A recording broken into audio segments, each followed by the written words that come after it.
The language of the CEO is simplicity.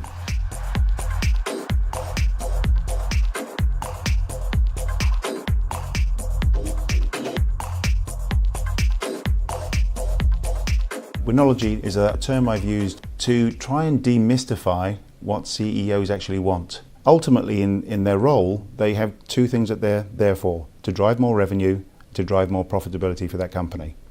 They achieve that by focusing on other measures, such as customer satisfaction, product quality, product development, employee satisfaction. So there are other metrics that they would look at that tell them if they're going in the right direction. But ultimately, they want to get to those two measures. The stock market or their stakeholders measure them on sales growth, on profitability. Anything that helps the CEO get from where they are to where they need to be is what they're interested in. We have a class of CEOs who truly understand what they're trying to achieve. They're making incredibly complex subjects remarkably simple, and they're also applying that to their digital transformation. So they are providing a vision. They understand the mechanisms and levers to pull to go make change. Then they build the right teams for those changes, and they monitor those accelerated changes going forward. To be a winologist, you have at first to be a connected CEO. How can a CIO become the digital agent that the CEO wants? Truly understanding the vision of the company, truly understanding where the IT assets are today, and to what extent they can or cannot provide a digital experience for the customers, and what the gap is, and being able to clearly communicate in a language that the CEO would understand and appreciate.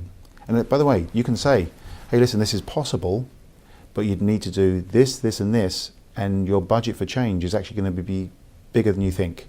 And the scale of change that we're asking for is going to be bigger than you think. If you're clear and can articulate those lessons well enough, you'll be in good shape. And clearly you can execute. The first question to ask is why? What for? What am I trying to achieve? So you need to spend some time on understanding that journey. What journey do you want your customers to go through, and any other stakeholders in the business, be they regulatory or whomever they are.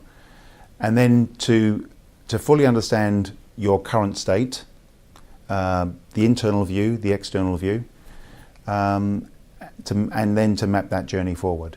How can I improve sales, improve margins, deliver more revenue to the bottom line? If you focus on that, then you work on what technology enables those outcomes. That seems to work best. And the people who are sufficiently focused on what's the heartbeat of the market, what's changing, what questions am I being asked that I wasn't asked a few weeks ago, are the ones that are succeeding. And the constant pain point is trying to bring your whole organization with you on the journey.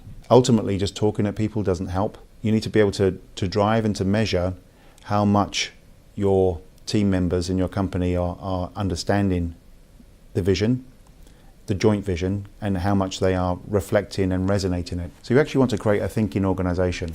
If you can do that, communicate well enough, have like-minded individuals or leaders in those spaces driving to the same set of objectives, you tend to win. Agile, yes, but agile to what outcome? We're going to be quick. Great. We're going to do things fundamentally faster. We're going to do what fundamentally faster? With what potential outcome? What's the vision of how we're going to use that increased agility to a benefit? And many of these other buzz phrases, it's all about bringing it back to its reality. We have a much more educated customer than we ever had before. And that educated customer increasingly knows what they like about things like public cloud, but also what they don't like. And there are many downsides, which include lack of choice. Everyone's afraid of being locked in. Everyone's afraid of going into a mousetrap with a given company where there's immense cost and not too much ability to change. And they're looking for a company that can give them a more aggregated answer. Who can help me? Who has this breadth of technology? Who has this breadth of people skills that can put all this together, that can help me drive choice? And when they look for that type of company, increasingly the market's coming to Dell Technologies.